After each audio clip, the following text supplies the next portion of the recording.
बहुत ही पुरानी बात है। गौतम बुद्ध एक शहर में प्रवास कर रहे थे। उनके कुछ शिष्य भी उनके साथ थे। उनके शिष्य एक दिन शहर में घूमने निकले तो उस शहर के लोगों ने उन्हें बहुत बुरा भला कहा। शिष्यों को बहुत बुरा लगा और वे वापस लौट गए।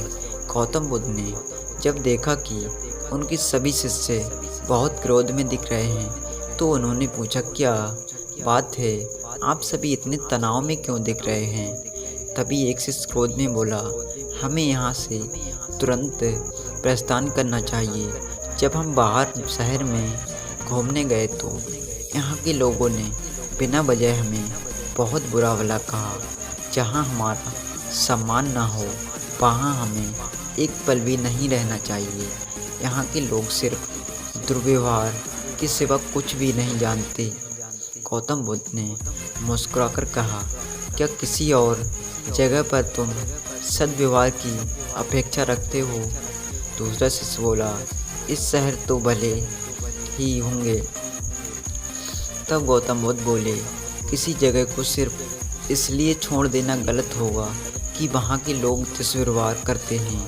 हम तो संत हैं, हमें तो कुछ ऐसा करना चाहिए कि जिस स्थान पर भी जाएं, उस स्थान को तब तक ना छोड़ें जब तक अपनी अच्छाइयों से वहाँ के लोगों को सुधार ना दें। हम जिस भी स्थान पर जाएं, वहाँ के लोगों का कुछ ना कुछ भला करके ही वापस लौटें। हमारे अच्छे व्यवहार के बाद वह कब तक बुरा व्यवहार करेंगे? आखिर मैं उन्हें सुधारना ही होगा। वास्तविकता में संतों का कार्य तो ऐसे लोगों को सुधारना ही होता है। सही चुनौती वो है जब हम विपरीत परिस्थितियों में खुद को साबित कर सकें।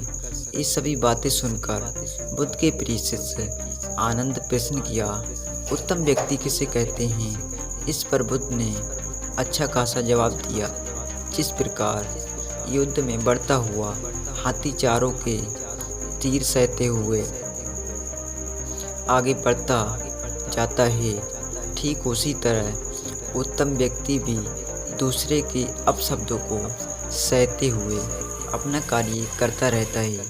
खुद को बस में करने वाले प्राणी उत्तम कोई और नहीं हो सकता। गौतम बुद्ध की बात शिष्यों को अच्छी तरह से समझ में आ गई और उन्होंने वहाँ जाने का इरादा त्याग दिया।